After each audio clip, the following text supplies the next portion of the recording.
Sulekha office से जब घर पहुंची तो देखा आशीष ने रो रो कर पूरा घर सिर पर उठा रखा था। सुलेखा को देखते ही उसकी मम्मी ने राहत की सांस ली और आशीष को उसकी गोद में पकड़ाते हुए बोली, नाक में दम कर रखा है इस लड़के ने। आरोही 1 मिनट के लिए भी चैन से नहीं पढ़ पाई है। सुलेखा बिना कुछ बोले आशीष को गोद में लिए वॉशरूम चली गई। बाहर आकर सुलेखा ने चाय का पानी चढ़ाया और खड़े खड़े सब्जी भी काटने लगी। इसके बाद चाय पीने के साथ सुलेखा आशीष को सुलाने की कोशिश करने लगी। आशीष की नींद में आते ही सुलेखा की आंखें भी झपकने लगी थी कि तभी मम्मी कमरे में तूफान की तरह घुसी और बोली, सुलेखा थोड़ी बहुत मेरी भी मदद कर दिया करो। मेरे जीवन में सुख है ही नहीं। पहले बच्चों की जिम्मेदारी उठाओ और फिर उनके बच्चों की। सुलेखा बोली, अरे मम्मी, आशीष को सुलाते सुलाते नींद लग गई थी। आशीष को सुलाकर सुलेखा रसोई में घुस गई थी। पापा और मम्मी के लिए परहेजी खाना, आरोही के लिए हाई प्रोटीन डाइट और खुद के लिए जो भी दोनों में से बच जाए। जब सुलेखा रात की रसोई समेट रही थी तब तक आशीष उड़ गया था। सुलेखा की रोज की यही दिनचर्या बन गई थी। मुश्किल से 4 घंटे की नींद पूरी हो पाती है। सुलेखा ने आशीष के लिए दूध तैयार किया और फिर धीरे से उसे अपने कमरे का दरवाज़ा बंद कर लिया था। अगर आशीष की जरा से भी आवाज़ बाहर आती तो सुबह मम्मी उस पर चिल्लाने लगती थी। सुलेखा की जिंदगी कुछ समय पहले तक बिल्कुल अलग थी। सुलेखा भी एकदम बिंदास और दुनिया से एकदम बेपरवाह।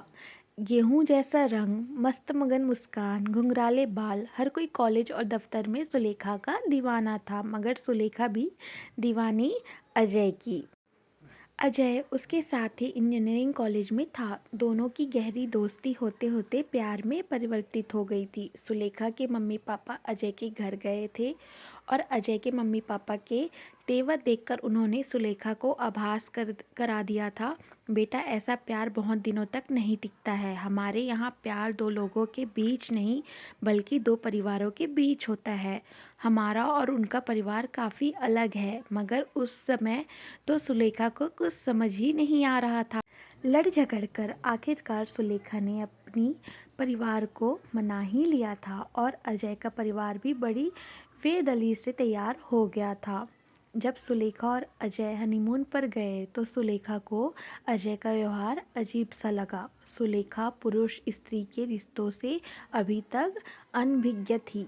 अजय ना जाने क्यों प्रेम कीड़ा के दौरान हिंसक हो उठता था। सुलेखा पूरी तरह संतुष्ट भी नहीं हो पाती थी और अजय मुंह फेर कर सो जाता था। हनीमून से वापस आकर भी अजय के व्यवहार में कोई परिवर्तन नहीं आया। सुलेखा को समझ नहीं आ रहा था कि वह क्या करे, किससे बात करे। अजय का परिवार तब तक सुलेखा को नीचा दिखाता रहता था और अजय चुपचाप सुनता रहता था। अगर सुलेखा अजय से बात करने की कोशिश करती थी तो अजय कहता था, मम्मी पापा ने हमारे फैसले का सम्मान किया है। आप एक बहू के रूप में तुम्हारी जिम्मेदारी की है कि तुम उनका दिल जीत लो। सुलेखा तो एक चक्रव्यूह में फंसकर रह गई थी। दफ्तर के 8 घंटे होते थे जब वह खुलकर सांस ले पाती थी। रात में अजय सुलेखा के शरीर को रौंदता था, दिन में अजय का परिवार सुलेखा के सम्मान को रौंदता था। सुलेखा को एक बात तो समझ आ गई थी कि चाहे लव मैरिज हो या अरेंज, समझौता हर लड़की को ही करना पड़ता है।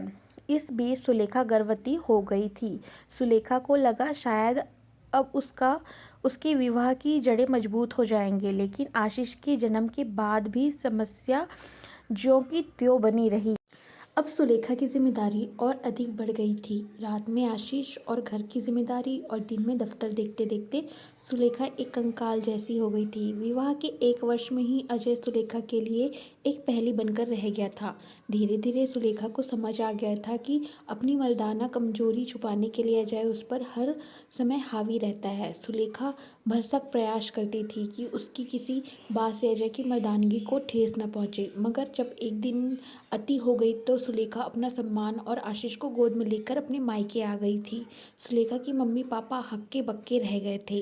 पापा तो गुस्से में बोले, पहले अपनी मर्जी से विवाह किया है और अब यहाँ आ गई हो। तुम्हारी इन हरकतों का बेटी आरोही पर क्या प्रभाव पड़ेगा। मम्मी बोली, थोड़े दिन रहने दो, देखे ना बेचारी कितनी कमज़ोर हो गई है। मगर जब मम्मी पापा के घर में रहते हुए सुलेखा को 2 माह हो गए तो रिश्तेदारों और पड़ोसियों के कान खड़े हो उठे थे। दिन में पास पड़ोसी मम्मी पापा को कहते थे और रात में मम्मी पापा सुलेखा को, कब तक इस घर में पड़ी रहोगी, अपने घर जाओ ना। सुलेखा सब कुछ सुनकर भी अनसुना कर देती थी। उसका घर कहाँ है। कई बार सुलेखा को लगता उसकी स्थिति अभी भी जस की तस ही बनी हुई है। सुलेखा सोचने लगी, इस मायके की रोटी से तो अच्छा ससुराल की सूखी रोटी थी। कम से कम आस पड़ोस और नातेदार कुछ कहते तो नहीं थे, और सबसे बड़ी बात, माँ पापा का प्यार भी बना रहता।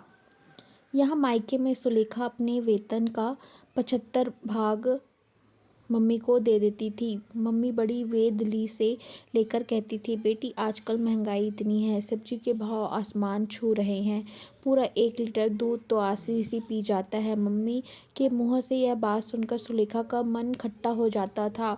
पापा भी जब तक सुनाया करते थे, बेटी यहाँ पर ही रह रही हो, इस कारण तुम्हारा निर्वाह हो रहा है, नहीं तो 50,000 में आजकल कुछ नहीं होता। सुलेखा यह बात सुनकर मम्मी पापा के एहसान तले दब जाती थी। कभी मम्मी कहती, सुलेखा आरोही के बारे में सोचकर मुझे रात भर नींद नहीं आती है। जिसकी बड़ी बहन घर छोड़कर बैठी हो, उसकी लड़की से कौन रिश्ता करेगा। सुलेखा को ऐसा लगने लगा था मानो उसने मम्मी पापा के घर आकर गलती कर दी है। छोटी बहन आरोही भी बिना बात की सुलेखा से खींची खींची रहती थी। सुलेखा के दिमाग में यह बात बैठ गई थी कि जब तक दीदी सुलेखा उनके साथ रहेगी तब तक उसका रिश्ता नहीं हो पाएगा। आज भी आरोही को लड़के देखने वाले आ रहे थे। सुलेखा जब दफ्तर जाने के लिए तैयार हो रही थी तो मम्मी बोली, आज जल्दी आ जाना, घर के काम में थोड़ी मेरी मदद कर देना। सुलेखा झिझकते हुए बोली, मम्मी आज तो दफ्तर में मीटिंग है। मम्मी गुस्से में बोली, मैं क्या करूं अकेले, आशीष को संभालूं या मेहमानों को। सुलेखा बोली, मम्मी मैं आशीष को किसी सहेली के घर पर छोड़ दूंगी।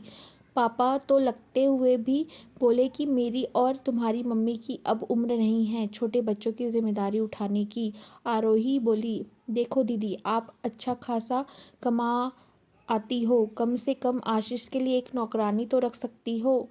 खैर दफ्तर जाकर सुलेखा ने जल्दी जल्दी काम निपटाया और फिर छुट्टी लेने के बाद घर आई। घर आकर सुलेखा ने फटाफट पकौड़े तले, हलवा भुना और जल्दी से आशीष को लेकर अपने कमरे में बंद हो गई थी।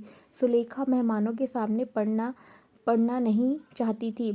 इस बार आरोही की बात बन गई थी। जैसे ही मम्मी यह बात बताने सुलेखा के कमरे में आई तो आशीष एकदम से कमरे से बाहर आ गया। मजबूरी में मम्मी पापा को सुलेखा का परिचय मेहमानों से करवाना पड़ गया था। मेहमानों ने जब सुलेखा से उसके घर और पति के बारे में पूछा तो पापा बात संभालते हुए बोले, सुलेखा तो अभी अब के आने से पहले ही आई है। हमें आशीष से बहुत प्यार है, इसलिए आती जाती रहती है।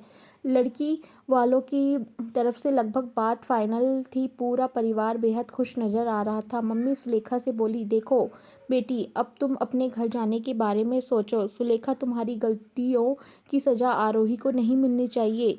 सुलेखा सोच रही थी कि उसकी मम्मी पापा इतने पत्थर दिल कैसे हो सकते हैं। उन्हें सब कुछ तो बता चुकी है। आखिरकार सुलेखा ने तय कर लिया था कि वह वापस अजय के घर चली जाएगी। वह सुखी नहीं तो ना सही, कम से कम उसके कारण आरोही की ज़िंदगी में कोई समस्या तो नहीं होनी चाहिए। सुलेखा ने अपनी समस्या अपने आप सहकर्मी रीना को बताई। रीना बोली, अरे यार, तुम क्यों एक बैल की तरह इधर उधर सहारे की तलाश में घूम रही हो। तुम एक स्वतंत्र महिला हो, अपना और अपने बेटे का ख्याल खुद में रख सकती हो। सुलेखा बोली, रीना, मेरे पास घर कहाँ है, वह घर मेरे पति का था और यह घर मम्मी पापा का है। मैं कैसे आशीष को लेकर अकेली रह सकती हूँ। रीना हंसते हुए बोली, बेवकूफ़ लड़की, अपनी मर्जी से विवाह करना एक गलत फैसला हो सकता है, मगर यह कोई ऐसी गलती नहीं कि तुम्हें सज़ा मिले। इन सामाजिक पीढ़ियों से बाहर निकलो, अपने आप को और अपना घर खुद बनाओ। वैसे रीना दफ्तर में एक चतुर महिला के रूप में जानी जाती थी, क्योंकि वह अपनी ज़िंदगी को अपने हिसाब से जीती थी। लेकिन ज़िंदगी के इस मुश्किल के दौर पे रीना ही थी जो सुलेखा की बेबसी को समझती थी और उसकी ढाल बनकर खड़ी हुई थी। सुलेखा को रीना से दोस्ती करने के बाद यह बात समझ आ गई थी कि हर स्वतंत्र महिला को समाज में चतुर की संख्या दी जाती है। रीना की हिम्मत देने पर ही सुलेखा अपने बेटे को लेकर मम्मी पापा का घर छोड़ने का फैसला कर लिया था। रीना ने आगे बढ़कर सुलेखा को एक वकील से मिलवाया और सुलेखा अजय से अलग हो गई। रीना ने जब सुलेखा को उसके किराए के कमरे की चाबी पकड़ाई तो सुलेखा की आंखों में आंसू आ गए थे। रीना बोली, सुलेखा, कमरा भले ही किराए का है, पर इसे अपना घर बनाना अब तुम्हारी जिम्मेदारी है। जब सुलेखा ने अपना और आशीष का सामान बांध लिया तो मम्मी खुशी से बोली, बेटी अच्छा है, तुमने अपने घर जाने का फैसला कर लिया है। सुलेखा मम्मी की बात सुनकर बोली, मम्मी आप सच कह रही हैं, मैंने अपने घर जाने का फैसला ले लिया है। कब तक मैं आपके या किसी और के सहारे अपनी ज़िंदगी गुजार लूँगी। अब आप लोगों को मेरे कारण कोई मुश्किल नहीं होगी। आशीष मेरी जिम्मेदारी है, इसलिए मैं खुद पर पूरा करूँगी। इतना कहते हुए सुलेखा आंखों में आंसू लिए बाहर निकल आई। सच में पति और ससुराल चाहे जैसा भी हो, मगर पति का घर छोड़ने के बाद कहीं भी जल्दी ठिकाना नहीं मिलता। अगर आपको ये वीडियो पसंद आई हो तो मेरे चैनल को सब्सक्राइब कर लीजिएगा और इस वीडियो को लाइक कर दीजिएगा। धन्यवाद।